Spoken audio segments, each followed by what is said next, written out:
pues muchas gracias por la presentación. Agradecido de estar también aquí con ustedes para presentarles pues mi tesis. Por ahí cambié el nombre, de hecho lo estuve cambiando varias veces y creo que este fue el nombre más adecuado. Prácticas y fundamentos para el desarrollo de proyectos inmobiliarios. Esto debido pues, a que se hizo todo un análisis extenso, sistémico, para entender cómo podríamos abordar un proyecto inmobiliario, ¿no? Y bueno, primero para comenzar, un poco de introducción. ¿Cuál es el trabajo del desarrollador inmobiliario? Básicamente, lo que él hace es agregar valor a la tierra. ¿Cómo? Bueno, pues a través de proyectos de intervención, específicamente construcción, ¿no? Él agarra la tierra, la transforma y en teoría agrega valor. Sin embargo, hoy en día, este agregar valor a veces cae en lo especulativo. Pues a veces no satisface las necesidades o el valor o el potencial de valor que pudiera dar esa tierra en la que está desarrollando, ¿no? Entonces yo pienso que el rol del desarrollador inmobiliario debería ser más un rol de acompañamiento y entendimiento de las necesidades de la sociedad o de los usuarios que van a evitar eso que está desarrollando, y no solamente querer llegar a imponer la manera de vivir o un estilo de vida a las personas, ¿no? También entender que el desarrollador no hace inmuebles aislados o individuales, sino que estos inmuebles se conectan con la ciudad. El desarrollador en realidad hace ciudad. Al hacer varios conjuntos de casas, pues empiezan a hacer microciudades, ¿no? Microsociedades, y las sociedades pues necesitan un intercambio ahí de...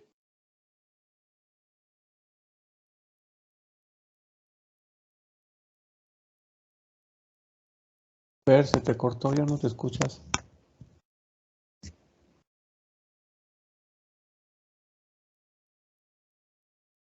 ¿Se fue el sonido, Luis Fernando?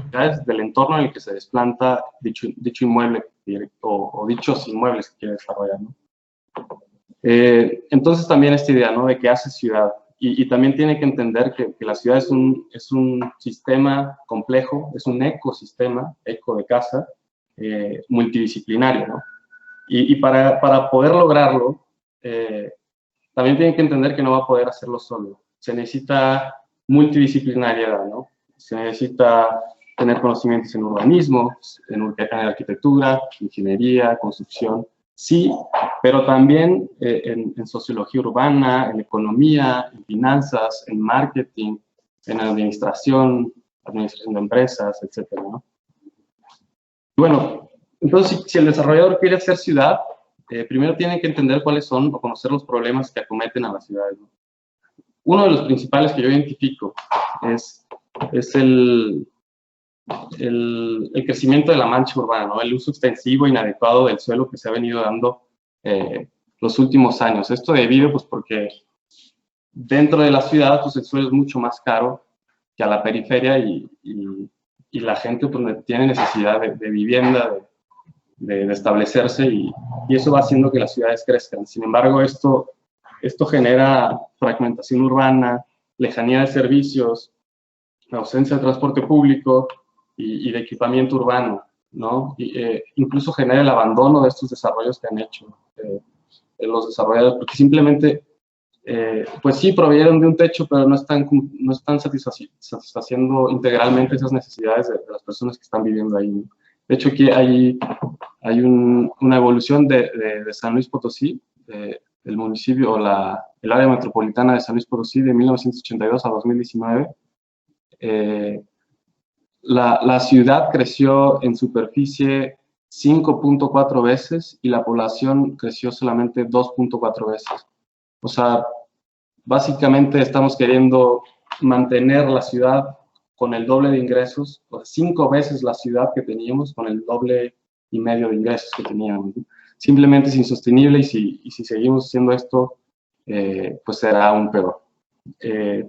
Y mucho esto dado por el modelo norteamericano. Ahí se ve una imagen de los Simpsons, de la idea de cómo deberíamos, o cómo se tiene idealizada la vivienda con espacios amplios, jardín, que sí dices, bueno, a mí me gustaría vivir más, pues sí, en un espacio amplio, con privacidad y libertad, pero ¿qué es lo que termina pasando? Pues terminamos viviendo específicamente aquí en México, pues como el lado de la derecha, ¿no? Casas iguales, con estilo de construcción fordiano, en serie, incluso en la imagen ahí se ve, ¿no? Que ante esta falta de servicios y de equipamiento, se termina dando el comercio informal a las afueras de estos establecimientos, porque simplemente se necesita eso, ¿no?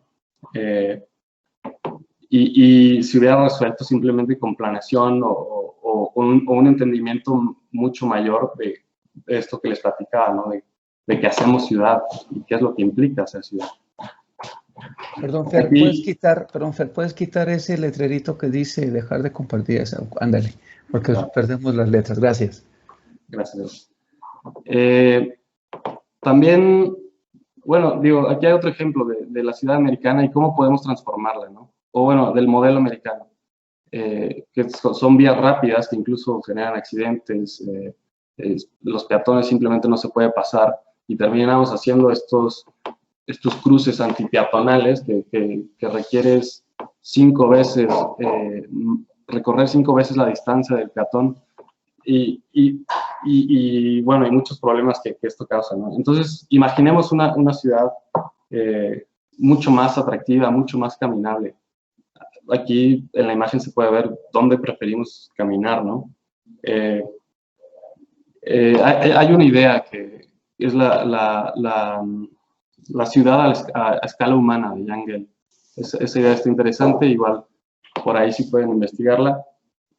O la idea de la ciudad de los 15 minutos, que nosotros podamos satisfacer nuestras necesidades de productos y servicios a una escala caminable en 15 minutos máximo, ¿no?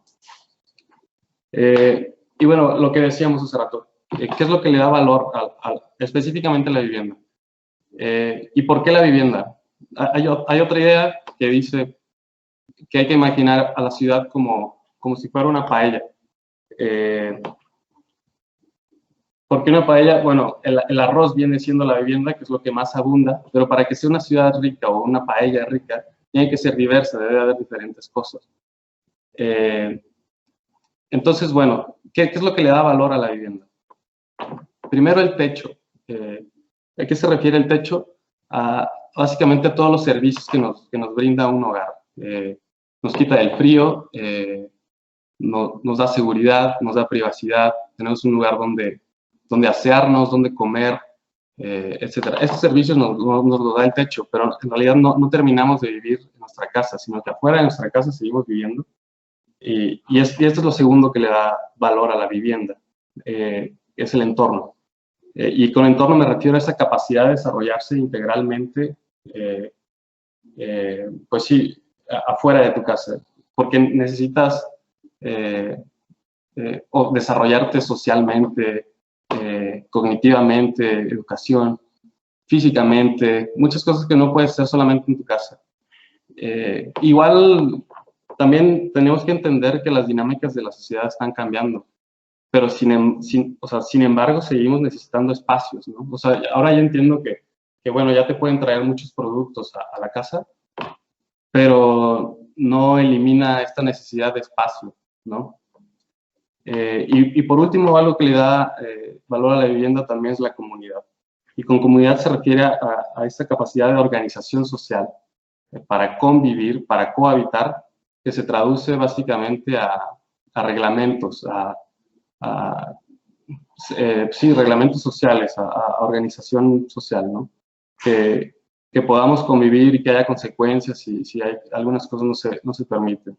Pero a nivel local, porque muchas veces queremos que lo resuelva la policía y ¿qué es lo que termina pasando? Pues que no resuelve nada. Y termina defendiendo intereses que no son pues los de la sociedad. También es importante mencionar que hay algunos referentes, o sea, que estas ideas tenemos que hablar un poco más de todas estas ideas importantes de hacer ciudad.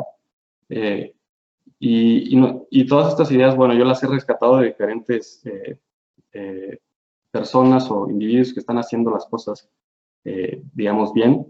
Por ahí Juan Carral, que dice que si lo verde se refería a la sostenibilidad, hoy la sostenibilidad se tiene que extender a la sostenibilidad social.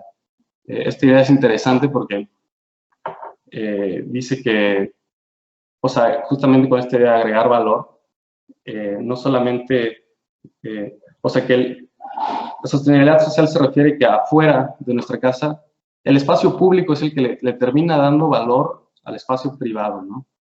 Entonces, esta idea de que afuera de nuestras casas sigue habiendo valor, o podemos crear valor y terminar dando valor. Lo que hace Juan Carral es desarrolla él, se los termina quedando él, porque él entiende muy bien, porque él termina invirtiendo más afuera, bueno, no más afuera, pero termina invirtiendo afuera y sabe que su desarrollo va a tener valor en el futuro y se los termina quedando.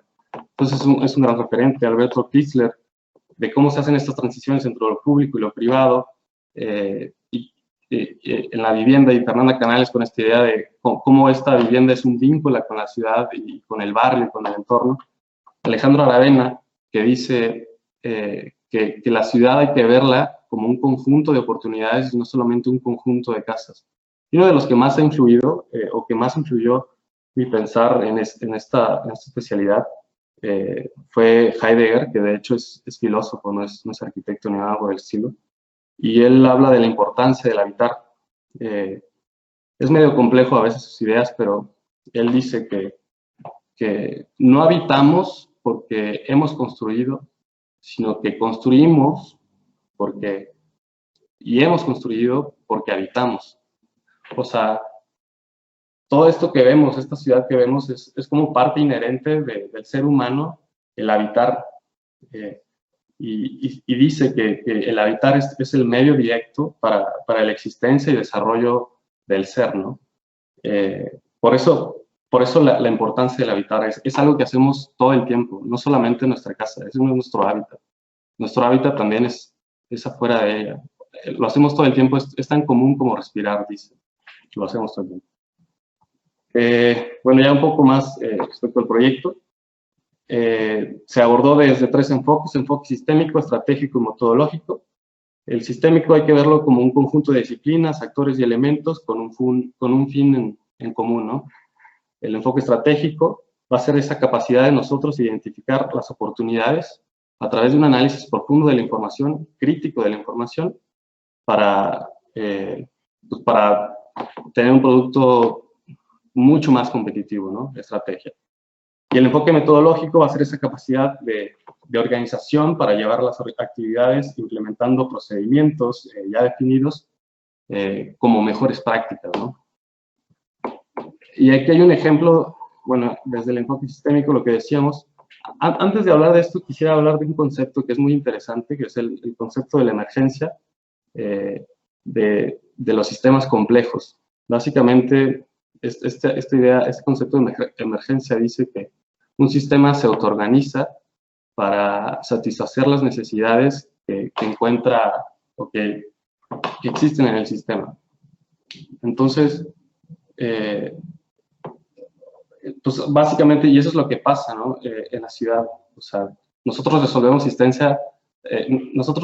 necesidades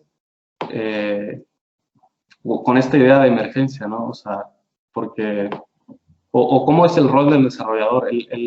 Existe la necesidad de vivienda y él organiza todos estos elementos para poder llevar ese producto, ¿no? Y bueno, más o menos, bueno, ¿qué es un sistema? Es un conjunto de elementos interrelacionados con un fin en común. Y bueno, este es el sistema propio, es mi concepción, no significa que sea definido, del desarrollo inmobiliario, ¿no? O del desarrollo de un proyecto inmobiliario. Está definido por la oferta y la demanda, empiezas a buscar propiedades, haces un estudio de mercado, se conceptualiza, lo aterrizas en un proyecto arquitectónico, en un proyecto de construcción, un proyecto financiero, legal, de comercialización, y como hay diferentes actores que se relacionan con esto, ¿no? Y después de esto yo lo dividí en varios subsistemas para que el análisis o el approach fuera mucho más sencillo, ¿no? Este enfoque estratégico que decíamos. La parte de conceptualización se encargan los arquitectos, la parte de construcción, ingenieros, constructores, la parte de administración financiera, contadores o cualquier persona administrativa, la parte legal, los abogados y la parte de comercialización. Entonces, con este mismo enfoque estratégico entendemos qué puntos vamos a nosotros estar abordando, ¿no? Esta idea de estrategia va a ser nuestra capacidad de identificar qué herramientas nos faltan con lo que ya tenemos, ¿no? Y poder conectar estos puntos, estos actores, estos elementos para nosotros satisfacer esas necesidades que va demandando el sistema, ¿no? Y bueno, voy a hablar un poco de cada uno, que es algo que puse en la tesis también. En la parte de comercialización, básicamente es el alfa y el omega. ¿Por qué digo esto? Porque primero hay que entender cuál es el producto demandado, identificarlo y luego venderlo. Yo lo estoy metiendo en la parte de comercialización, posiblemente esto de identificarlo también sea mucho parte de la gestión, pero bueno, ¿y cómo lo identificamos, no? A través de un estudio de mercado, conocer muy bien la oferta, la demanda, los precios. El precio es una condicionante, no es un, o sea, ese precio va ahí entre la oferta y la demanda, ¿no? Conocer muy bien a nuestro cliente y el producto, ¿no? ¿Qué es lo que quiere? Y ahora sí venderlo. Y hay diferentes estrategias, ¿no? Como publicidad, marketing, perfilación de clientes, generar leads. Y, por ejemplo, esto de leads, o sea, a veces dices, o cómo este sistema va creando nuevas necesidades o nuevos elementos que antes no conocíamos. Este sistema que vimos va evolucionando. Entonces, es importante ese análisis continuo, ¿no? La parte de conceptualización, ya una vez identificado el producto, ¿cómo lo aterrizamos? Y cómo vamos a estar compitiendo, por calidad, por precio, por diferenciación, por enfoque. Y aquí esta imagen del producto mínimo viable, o sea, cómo lo vamos a ir evolucionando. Vamos a ir identificando las necesidades y los pains del cliente para hacer un producto atractivo.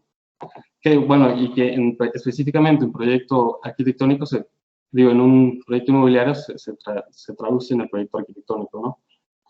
Mínimo el proyecto arquitectónico tiene que tener eficiencia, estética, funcionalidad y también mínimo ventilación e iluminación natural.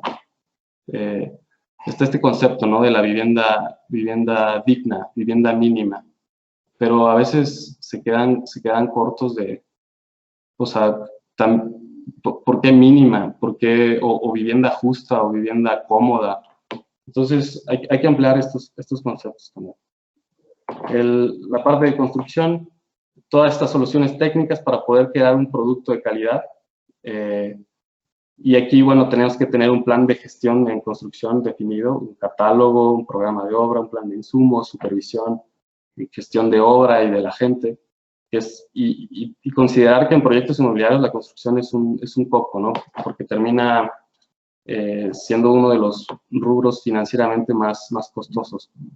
Y esto determina mucho la rentabilidad de un proyecto. La parte de la administración financiera, esta parte es importante. Y bueno, aquí estoy poniendo o representando la división de los recursos en un proyecto.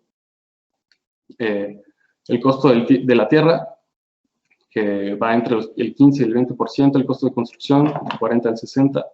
Los costos suaves, entre el 10 y el 15%, ¿a qué se refieren los costos suaves? Muchos me preguntan. Básicamente es todo lo que necesitamos para llevar a cabo la construcción sin contar la construcción.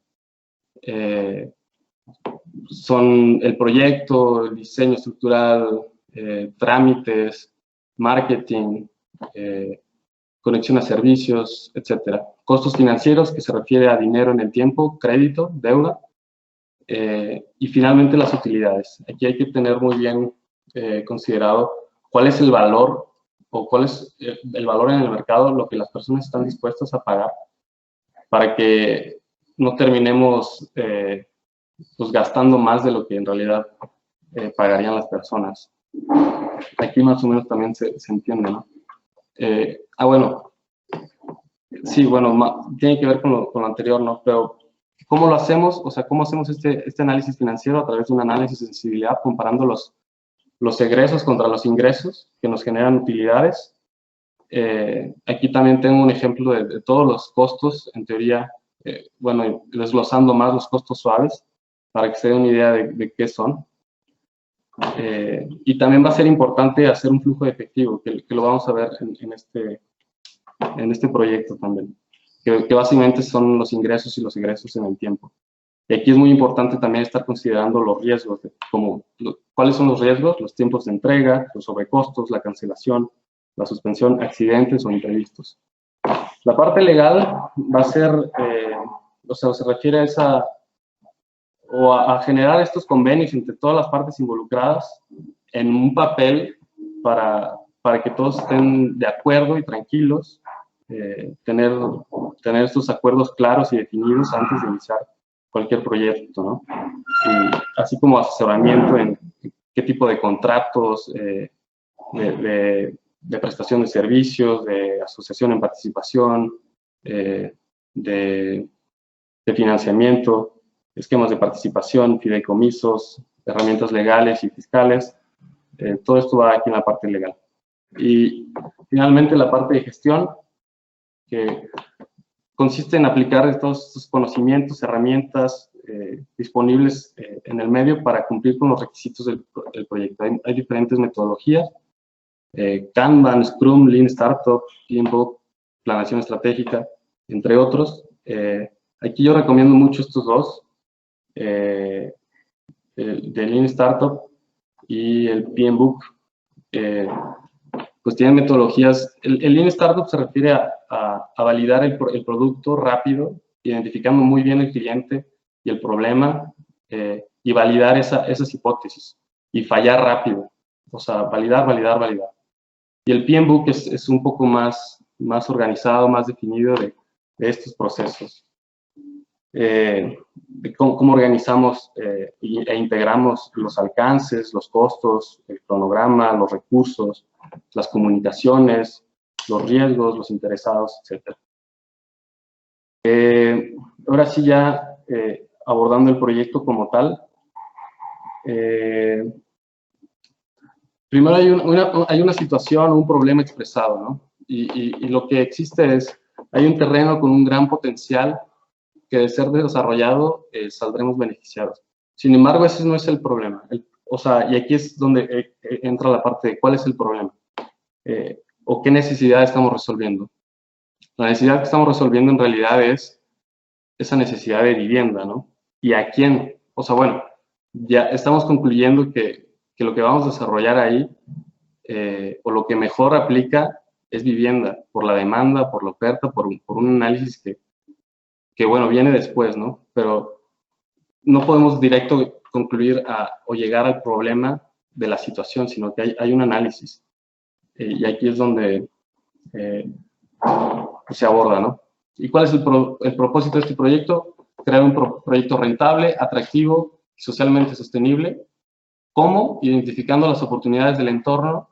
¿Para qué? Para generar innovación en el mercado y un modelo, ¿no? Un modelo de vivienda de verdadero valor. Y ya como tal el proyecto, ¿dónde se ubica? Está en Joaquín Pardavé, Colonia Estado, muy cerca del Parque Tangamanga, Glorieta Revolución. Es una zona muy bien ubicada, muy atractiva para vivir, donde existen muchas características de una ciudad, ¿no? Que puedes, lo que decíamos, satisfacer tus necesidades muy fácilmente. Hay mucho comercio en la zona, lugares para la dispersión, para hacer ejercicio como el parque, etcétera, ¿no? Aquí un poco de la geometría del proyecto. Es un romboide de forma irregular, es de superficie de 463 metros cuadrados, tipo H3 de densidad media. Aquí están los lineamientos del nuevo plan de desarrollo urbano. y qué es lo que se puede hacer sobre él, ¿no?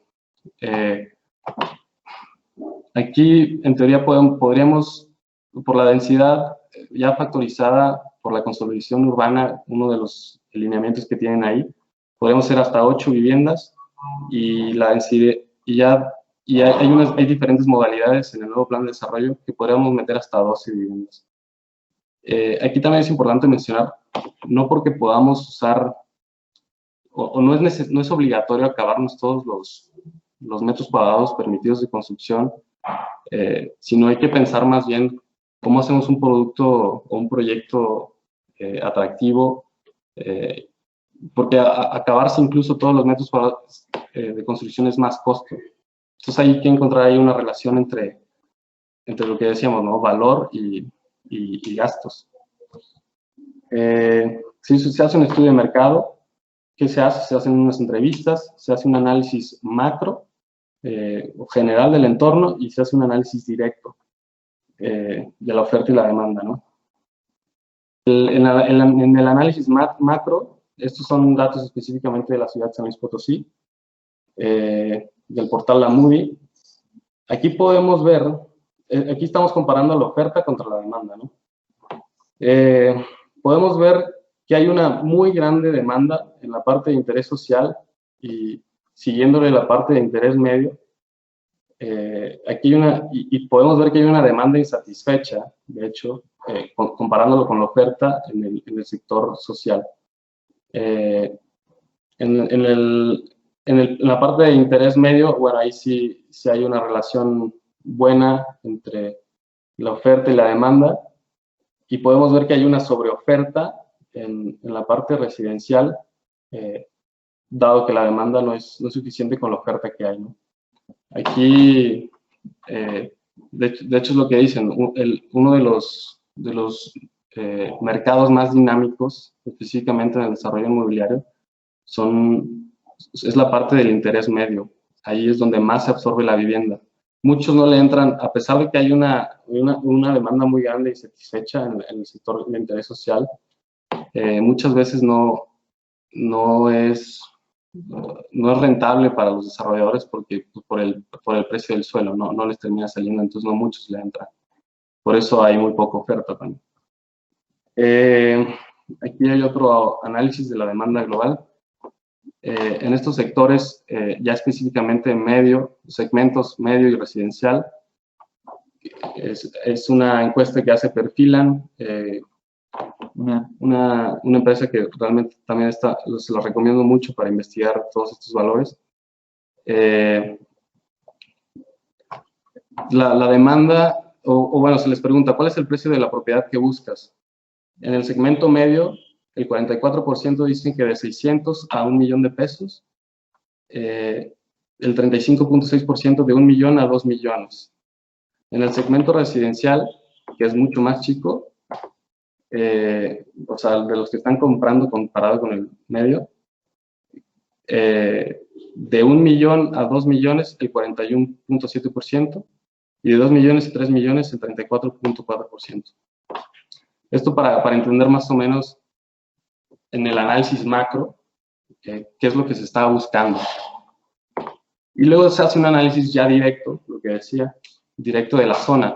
Se analizan 62 departamentos a un radio de 1 kilómetro más o menos de la zona donde se desplanta el inmueble, eliminando pues varios que simplemente no eran competencia directa, o que estaban muy elevados, o que simplemente no eran una competencia como tal. Simplemente para analizar la verdadera competencia, ¿no? A lo que se estaría compitiendo mi inmueble. Podemos ver que la mayoría los segmenté en departamentos de 1, 2 y 3 recámaras. La mayoría son de 2 recámaras. Y aquí fue como el análisis que hice, ¿no? ¿Cuál es el promedio? Los metros cuadrados promedio, por ejemplo, de 2 recámaras son de 94 metros cuadrados. Este valor importante de precio por metro cuadrado está en 21,000. Los cajones, la mayoría ofrece solo 1, y baños ofrecen 2. Las características del También hice este análisis de la característica del producto que ofertan, ver más o menos cómo son o cómo los hacen, las medidas aproximadas que tienen. Aquí todos estos valores están factorizados por 1.3 para considerar pasillos o muros. Y si hago la suma, vemos, o sea, obviamente que un departamento, una habitación, un baño, con sala, comedor y cuarto de servicio, los metros cuadrados que necesitaría y el precio, aquí lo estoy multiplicando por el precio armónico que me dio el análisis de la oferta directa que hice, ¿no? Y vemos que, o sea, entre más compacto podemos competir mucho mejor en el mercado. Sin embargo, eso no significa que sea un producto atractivo. O sea, bueno, al momento de diseñar tenemos que hacer productos eficientes, ¿no? También parte de la demanda directa, se hicieron 218 encuestas y se segmentaron aquí, o sea, se segmentaron en 97 de las personas que preferían departamento que casa, simplemente para ver qué era lo que estaban buscando, ¿no? El 60% de las personas de este segmento dicen que 2 recámaras por departamento, dicen que vivirían, el 62% dice que vivirían 2 personas por departamento, y cuántos baños quisieran, el 49% dice que 2,5 o 2. Sí tiene sentido el medio baño porque es mucho más cómodo, ¿no? Entonces aquí hago un departamento tipo. ¿Para quién sería? Pues de 2 habitantes, de 2 recámaras y 2 baños y medio. Y también hice otras preguntas ahí en la encuesta. ¿Y qué es lo que prefieren? Prefieren un vecindario que brinde seguridad y mantenimiento, ante todo, y también que tenga espacios abiertos como balcones o terrazas. Eso según el análisis de esta encuesta. También unas referencias ya para la concepción del producto. Alberto Kalash tiene un proyecto en Hermosillo, Sonora, donde hace viviendas adosadas. Y con esto de viviendas adosadas cortos en el frente y largas en el fondo, adosadas se refieren pegadas unas con otras, elimina intramuros, por lo tanto costos, y hace ahí una circulación muy eficiente. Y aquí ya Beta Studio hace un proyecto similar, ¿no? Y así es como me imagino yo la planta. La primera planta y divide la parte pública de la parte privada, que es lo que hace muy atractivas generalmente luego a las viviendas unifamiliares que tienen esta separación, ¿no? La parte pública y privada. Una planta baja muy libre, muy abierta, y arriba la parte pública, la parte privada con las recámaras cada una con su baño, y abajo también el medio baño que decía, ¿no? Y aquí un poco del proceso. Aquí, para entender un poco el proyecto, son 6 departamentos en la primera planta, 3 al frente, 3 atrás, y un módulo que se repite en la parte de atrás, otros 3. Entonces son 3, 6, 9 departamentos. Que básicamente aquí ya es un modelado 3D. ¿Y en qué consiste? Bueno, pues es un proyecto de 9 departamentos, con 2 estacionamientos por vivienda. Tiene un local compartido en la planta baja que funge como activo del inmueble para su mantenimiento y mejora. Este es un punto importante que también siento que le da valor al inmueble. Cuenta con áreas comunes y de recreación, como es un patio central en la parte de aquí del centro, y una terraza amplia para la convivencia, que incluiría un terrario o un techo verde para plantar y hacer actividades al aire libre, como pueden ser reuniones, ejercicio o jardinería. Y aquí yo me pregunto, ¿qué es lo que le da valor a este inmueble? Primero que nada, las viviendas de 2 niveles, que dividen y ahorita les voy a enseñar las plantas, que dividen esta vivienda en la parte pública y privada, y que aparte tienen una doble altura ahí en el centro. Ahorita se las enseño. Aparte, el local comercial, que lo vuelve un inmueble autosostenible. ¿Cómo es esto? O sea, en vez de poner amenidades, que es algo que luego hacen, ¿por qué no poner un local en la parte de abajo donde los ingresos de ese local, digamos, se rente a 5,000 pesos o algo al mes, que vayan directo al mantenimiento y mejora del inmueble, ¿no? O sea, limpieza, cambiar focos, pintar, resanar, porque lo que pasa, y es una de las características que identifiqué en la vivienda colectiva, vertical específicamente, todo el mundo nadie se preocupa por el afuera. Entonces, ¿cómo hacemos o cómo implementamos estas dinámicas para que este inmueble mejore en el tiempo y tenga una plusvalía real, ¿no? Y otra cosa que le da valor, pues, es la terraza amplia. Y haciendo palanca con estos ingresos que daría el local, pues evolucionaría y mejoraría en el tiempo. O sea, podrías tener un jardín ahí con el tiempo cada vez mejor, porque se le va metiendo y según las necesidades que vaya necesitando ahí el colectivo, posiblemente algunas personas, y también funge como organización social, ¿no? Y plática entre vecinos, ¿no? Entonces, eso es lo que yo siento que le da valor al inmueble.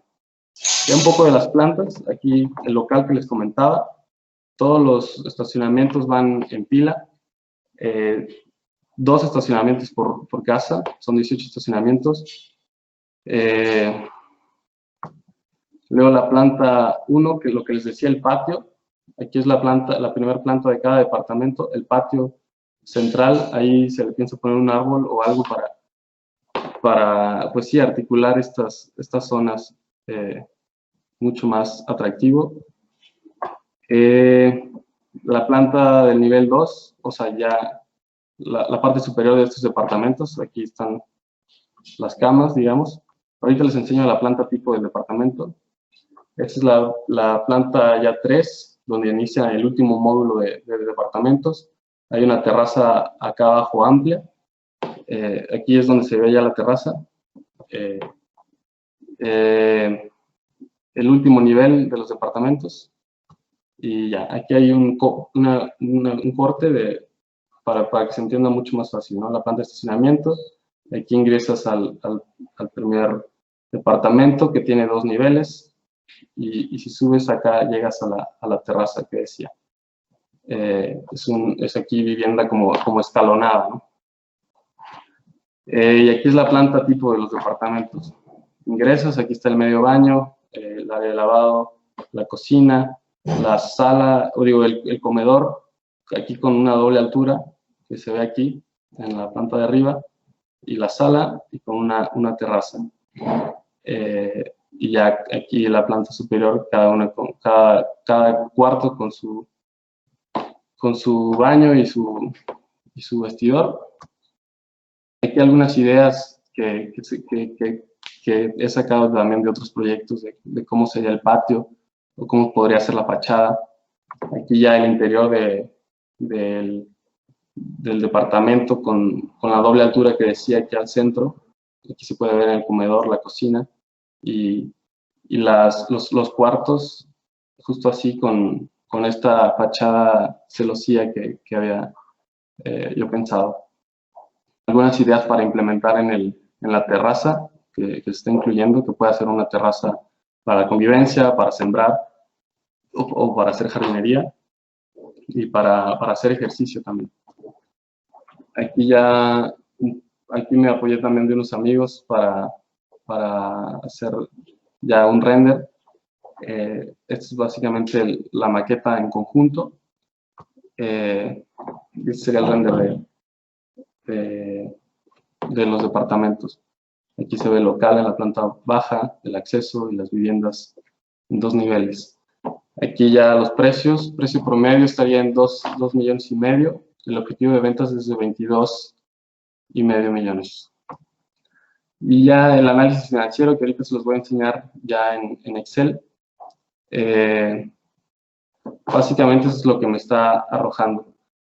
De hecho, aquí falta actualizar porque modifiqué ahí un valor que me dijo el doctor Gerardo Aristegui de los imprevistos. Aquí no está actualizado, que sube un poco más el retorno. Y a ver, déjense los enseñamos. Ahí siguen viendo Nada más para confirmar. ¿Perdón? Sí, así es. Okay. Sí, está correcto.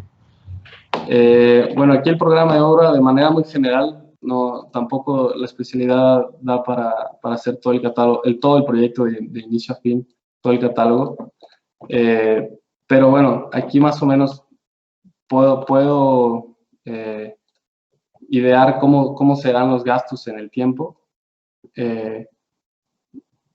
Y bueno, definiendo más o menos los costos de construcción, ahí considerando un costo de 7,000 por metro cuadrado.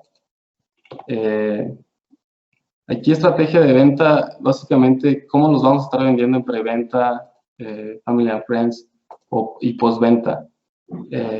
Aquí es importante decir que el objetivo de ventas es 22,5, entonces si en la preventa le estás bajando el precio, lo vas a tener que subir. Y allí tienes que considerar muy bien eso de cuánto le vas a estar bajando. Y de hecho yo estoy considerando dos en preventa que se ven aquí, ¿no? Ya este es el programa de ventas. Aquí yo estoy considerando dos preventas antes de iniciar el proyecto, en el mes 0, y luego ya cómo se estarían dando las ventas como tal. Aquí también la dueña del terreno yo le estaría entregando 2 departamentos.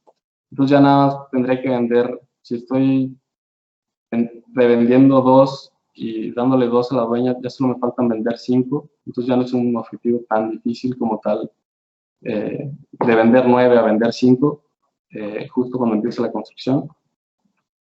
Aquí se pueden ver las individualizaciones. Todo esto va al flujo de efectivo. Las individualizaciones se dan hasta que entregas la casa. Estos se van después porque las estoy vendiendo en teoría después de haber terminado. Y también aquí podemos ver el flujo de financiamiento. Algunas características del financiamiento. La tasa de interés es la TIE más 6 puntos, siendo una tasa de 10.38, pidiendo un anticipo, costos de supervisión técnica y apertura de crédito, el valor de préstamo de 13 millones y bueno, aquí este financiamiento en el tiempo. También considerar los egresos ahora en el tiempo. Pues bueno, aquí están todos los costos, ¿no? Los que decíamos, costo de terreno, costo de construcción y varios de los costos, avalúo, licencia, alineamiento, costos de director responsable de obra, testigos geotécnicos, diseño arquitectónico, diseño estructural, instalaciones. Bueno, aquí se ven los costos en el tiempo. Si ven, hay muchos costos antes de empezar el proyecto. Aquí antes se supone que se tienen que gastar 800,000 pesos. Y luego ya los costos en el tiempo. Estos van directos al flujo efectivo. Sin embargo, antes, bueno, podemos ver aquí todos los costos y hacemos un análisis de sensibilidad. Lo que decíamos hace rato, ¿no? Comparamos los ingresos contra los egresos. Y es lo que vimos hace rato. Estos serían todos los costos: tierra, construcción, costos suaves, costos financieros, total de egresos, total de ingresos, dando una utilidad ya después de impuestos del 12.3%. El retorno de inversión. Aquí se puede ver como la distribución del capital. Como les decía, la construcción es de lo que más se lleva estos proyectos. Y ya el flujo de efectivo, todos los ingresos en el tiempo contra los egresos en el tiempo. Aquí se tiene que revisar este flujo de efectivo acumulado.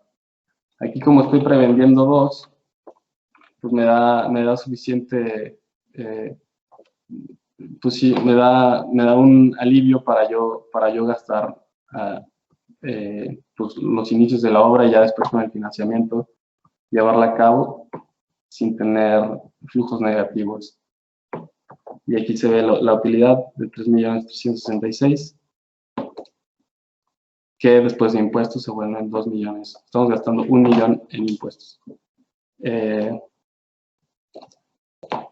pues básicamente eso sería todo. Igual comentarles que yo estoy queriendo ahorita pues emprender justamente, o sea, esta especialidad realmente fue enriquecedora.